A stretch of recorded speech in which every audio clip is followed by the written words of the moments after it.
semuanya, para penonton yang ada di rumah maupun di studio. Kembali lagi pada acara Yodiata Talk Show bersama saya, Argia, selaku panitia penyelenggara yang akan memandu jalannya acara pada pagi hari ini. Nah, pada pagi hari ini kita akan membawakan sebuah topik yang menarik juga bermanfaat untuk dibahas, yaitu mengenai kesehatan mental di kalangan generasi Z. Apa sih generasi Z itu? Oke, generasi Z adalah generasi penerus setelah generasi milenial, di mana pada generasi ini termasuk generasi yang up to date terhadap teknologi, media sosial maupun internet. Kenapa sih kita membawakan topik mengenai kesehatan mental di kalangan generasi Z saat ini? Karena kesehatan mental sendiri sedang ramai diperbincangkan. Terlebih lagi pada remaja yang seringkali merasa dirinya kurang atau tidak pantas. Dan tanpa kita sadari, ternyata itu semua timbul dari perkataan orang tua maupun orang sekitar. Nah, pada kesempatan kali ini kita akan membahas lebih dalam tentang kesehatan mental bersama dengan seorang psikolog yang akan menjelaskan lebih detail mengenai masalah ini. Oke, di sini saya akan memberitahu kalian semua siapa saja pengisi acara pada pagi hari ini. Yang pertama yaitu ada seorang MC, Amara Diva, kemudian terdapat satu pembicara yaitu seorang psikolog yang sudah saya bahas tadi, yaitu Bapak Yohanes Sutanto. Nah, pada akhir acara akan ada yang menyimpulkan mengenai acara pada pagi hari ini, yaitu Bernadetta.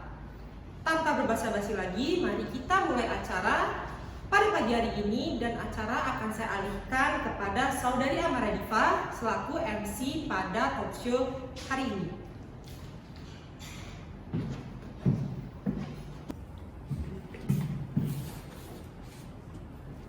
Baik, terima kasih atas waktu yang telah diberikan. Saatnya saya menyapa para penonton yang ada di studio maupun yang ada di rumah. Selamat pagi semuanya. Assalamualaikum warahmatullahi wabarakatuh. Salam sejahtera bagi kita semua. Shalom, namo buddhaya, Om Swastiastu, dan salam kebajikan. Kembali lagi di acara Yodiata Talk Show bersama saya Amara Diva sebagai MC yang akan membawakan acara pada pagi hari ini. Wah, seperti yang sudah dikatakan oleh Argia sebelumnya, bahwa topik pada pagi hari ini tuh sangat menarik karena topik ini belum pernah kami bawakan sebelumnya. Jadi hari ini kami akan membahas lebih dalam tentang kesehatan mental yang sedang marak terjadi di kalangan generasi Z atau generasi saat ini. Nah, sebenarnya kesehatan mental sendiri itu apa sih, dan apa saja sebenarnya faktor-faktor yang menyebabkan para remaja mengidap gangguan mental? Nah, tanpa basa-basi, mari kita tanyakan langsung saja kepada ahlinya. Nah, kali ini tuh kita mengundang salah satu psikolog yang akan menjawab semua pertanyaan-pertanyaan mengenai kesehatan mental hari ini. Mari kita panggilkan langsung saja Bapak Yohanes Sutanto. Mari kita beri tepuk tangannya semua. Bapak, silakan bisa langsung masuk. Ya, selamat pagi Bapak. Maaf ya kita belum bisa bersalaman karena situasi pandemi. Ya, baik, silakan dulu.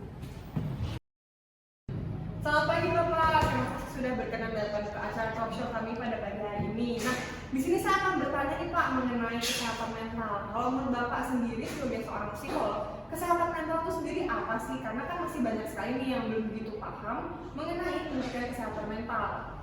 Bahkan banyak sekali nih yang mengartikan bahwa kesehatan mental itu sebagai gangguan jiwa, kegilaan, dan segala macam. Padahal kan tidak seperti itu ya Pak. Kalau menurut Bapak sendiri sebagai psikolog tuh kesehatan mental itu sendiri apa sih? Baik Diva, jadi memang kalau kegilaan, gangguan jiwa dan segala macamnya itu bisa masuk memang ke dalam gangguan mental, tapi itu udah masuk ke tingkat yang gangguan mental yang udah parah. Jadi kesehatan mental itu nggak melulu tentang kegilaan, harus kegilaan baru bisa dikatakan sebagai gangguan mental. Keadaan mental sendiri, kesehatan mental sendiri itu merupakan keadaan sejahtera di mana seseorang mampu beradaptasi dengan baik, mampu bersosialisasi dengan baik, ataupun mampu bekerja dengan produktif dengan baik. Contohnya aja nih yang simpel-simpel aja. Sekarang banyak sekali anak muda yang mentalnya kena hanya karena perkataan orang tua. Anak tetangga saya sendiri aja, saya sering mendengar orang tuanya sering memarahi anaknya dengan perkataan yang kasar, sehingga melukai keadaan psikis anaknya. Seperti, kamu kok bodoh banget sih, kamu kok gendut banget, makanya jangan makan terus, kamu kok apa-apanya nggak bisa, sehingga itu akan melukai psikis anak yang akan membuat anak jadi nggak percaya diri, jadi minder, jadi menarik diri dari kehidupan sosial dan segala macamnya. Atau bisa juga contoh lainnya ketika sedang dalam keramaian, ibu ini melihat anaknya melakukan suatu kesalahan dan ibu ini langsung memarahi anaknya di depan umum di tengah keramaian, sehingga anak itu menjadi malu, menjadi sakit hati, dan juga jadi nggak percaya diri begitu. Wah, ini sih masalah yang cukup sering saya dengar ya Pak, maksudnya tentang orang tua yang membandingkan anaknya dengan anak orang lain. Bahkan saya sendiri tuh pernah mengalami hal tersebut saat saya masih duduk di bangku sekolah. Nah, saya sendiri tuh pernah dibandingkan dengan saudara saya sendiri, dan ternyata itu salah satu faktor yang menyebabkan kesehatan mental seseorang tuh cukup terganggu ya Pak ya. Ya benar sekali Diva, perilaku membanding-bandingkan anak dengan anak orang lain itu memang dapat mengganggu kesehatan mental seorang anak. Kalau kita bicara mengenai kesehatan mental seorang anak nih, mungkin anak tersebut jadi nggak bisa ngatur emosinya sendiri karena tertekan dengan perkataan orang tua. Jadi anak tersebut tuh suka membanding-banding barang, suka memukul orang lain, atau langsung emosinya tuh meluap-luap dengan tinggi-tingginya karena hal itu merupakan kegiatan anak untuk mencari kepuasannya tersendiri. Karena gini ya ibu-ibu semua, kalau emosi dan kemampuan berlogika itu nggak bisa dijalankan secara bersamaan. Misalkan aja ini emosi, ini logika. Ketika emosi sedang naik-naiknya, pasti logika, kemampuan berlogika akan menurun. Jadi ketika anak akan lagi emosi, pasti dia akan meluapkan emosinya setinggi-tingginya tanpa memikirkan resikonya apapun. Namun ketika emosinya sudah turun, pasti kemampuan berlogikanya akan naik, sehingga anak akan tersadar. Jadi ngapain aku begitu tadi, padahal kan gak nyelesain masalah, ngapain aku banting-banting barang. Nah, faktor itu disebabkan oleh yang tadi sudah saya sebut tadi, yaitu karena gangguan mental seorang anak, gangguan kesehatan mental maksud saya. Baik, terima kasih penjelasannya Bapak. Nah, waduh, ternyata nih dampak yang ditimbulkan akibat dari sebuah perkataan yang mungkin dilontarkan dari orang tua ke anaknya ternyata cukup berbahaya ya. Nah, buat ibu-ibu di sini maupun yang ada di rumah, pasti masih banyak nih yang seperti itu kan.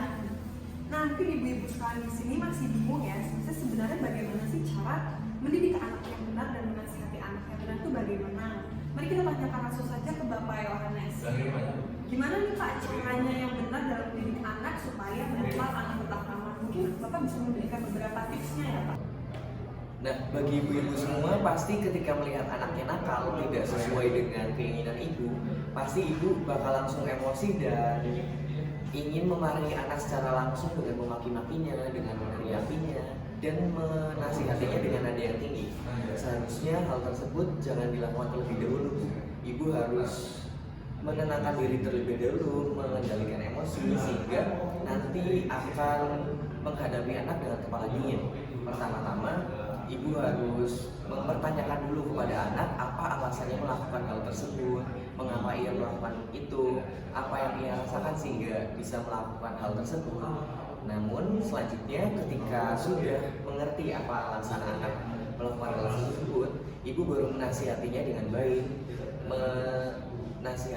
baik, dengan cara mengomonginya dengan nada yang pelan, yang tidak melukai keadaan psikis seorang anak, sehingga tidak akan mengganggu kesehatan mental seorang anak tersebut. Baik. Nah, ibu-ibu semua begitu cara yang benar dalam menasihati anak-anak. Nah, ini saya lihat nih masih banyak sekali nih ibu-ibu atau orang tua yang memarahi anak dengan cara memaki-maki anaknya, meneriaki anaknya, lalu berharap bahwa setelah meneriaki anaknya atau memaki-maki anaknya itu, anaknya akan menjadi pribadi yang lebih baik. Padahal sebenarnya hal itu merupakan suatu kesalahan besar, dan anak-anak itu cenderung menjadi tambah stres, lebih menjadi pemarah, menjadi pemberontak, dan lain sebagainya. Benar begitu ya Pak? Benar sekali Diva. Baik, selanjutnya akan saya alihkan kepada pemanalisis acara talk show pada pagi hari ini, yaitu Bernadetta.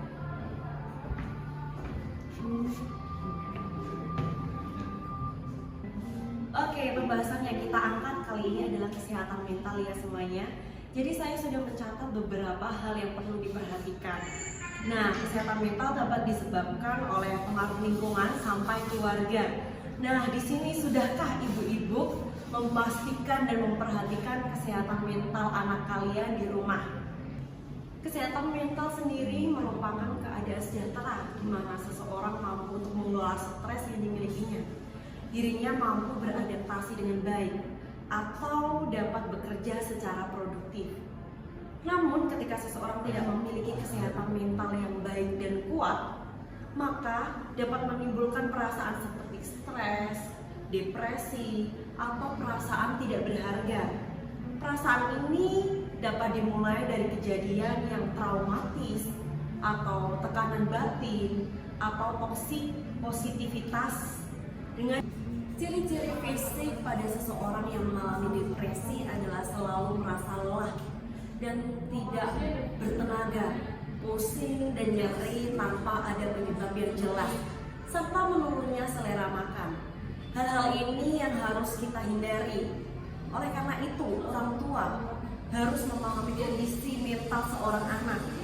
Pengamatan yang tajam perlu dilakukan oleh orang tua dalam mengontrol dan memperhatikan berbagai perilaku perubahan yang ditunjukkan pada anak. Ibu-ibu juga bisa menggali informasi di internet loh sebagai acuan dasar pengetahuan mengenali kesehatan mental. Jika para ibu-ibu mendapati hal yang aneh pada anak, langsung datangi profesional terkait seperti psikolog dan psikiater untuk mencari tahu permasalahan kesehatan mental yang terjadi pada anak.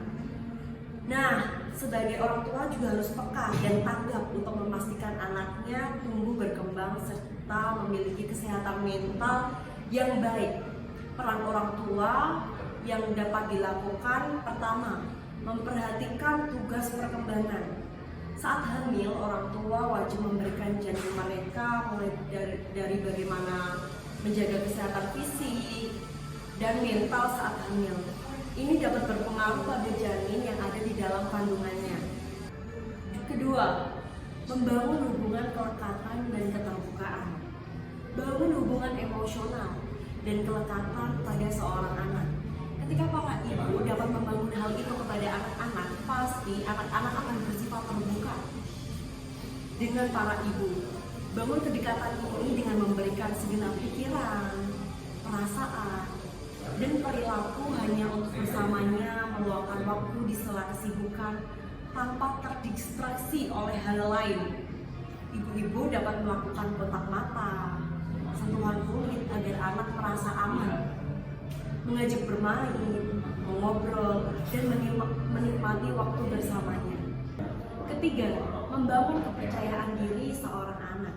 Ketika seorang anak sudah mulai aktif untuk menunjukkan keinginan-keinginan untuk melakukan secara aktivitas mandiri, berikan kesempatan mereka untuk eksplor dengan tetap mengawasinya. Berikan apresiasi kepadanya jika anak berhasil untuk melakukan hal itu. 4. Menghargai perasaan anak. Ketika seseorang anak marah, kita perhatikan dulu penyebab marahnya. Berikan kesempatan anak untuk mengekspresikan emosi marahnya atau sedihnya dengan cara yang aman. Saat itu kita dapat menemani mereka tanpa memberikan nasihat apapun, hingga mereka dapat melalui badai emosinya. Dengan demikian, anak dapat merasakan dirinya dihargai oleh orang tuanya, dan mereka tumbuh menjadi anak yang mampu menghargai orang lain. Dan yang kelima, membangun suasana yang positif. Saat di rumah, biasakan berkomunikasi hangat dan gunakan kata-kata yang positif antar anggota keluarga. Biasakan agenda kumpul bersama melalui kegiatan makan, bermain, dan sebagainya. Ketika terjadi perbedaan pendapat, selesaikan dengan kepala yang dingin. Hindari adu mulut di hadapan anak, karena mereka belum dapat memproses suatu masalah dengan baik. Keenam, dampingi anak ketika mengalami kesulitan. Di setiap rentang usia tertentunya, ada tantangan yang perlu dilalui oleh seorang anak. Dalam hal ini, orang tua berperan untuk mendampingi mereka tumbuh untuk menghadapi tantangan tersebut. Ketujuh, turunkan ekspektasi orang tua terhadap anak. Lakukanlah observasi terhadap anak. Perhatikan dan pahami gaya belajar si anak seperti apa, semampu apa si anak menerima dan bagaimana tempo belajarnya. Biarkan anak eksplor tanpa membanding-bandingkan dengan yang lain. Biarlah anak tumbuh sesuai dengan keinginannya, namun tetap ada dalam pengawasan orang tua. Nah, ini beberapa cara orang tua ikut berperan dalam kesehatan mental anaknya. Mari ibu-ibu untuk tetap memperhatikan mental kesehatan anaknya. Begitu ya Pak Yohanes kurang lebih. Saya Ardia selaku panitia penyelenggara bersama saudari Amara Diva selaku MC pada pagi hari ini pamit.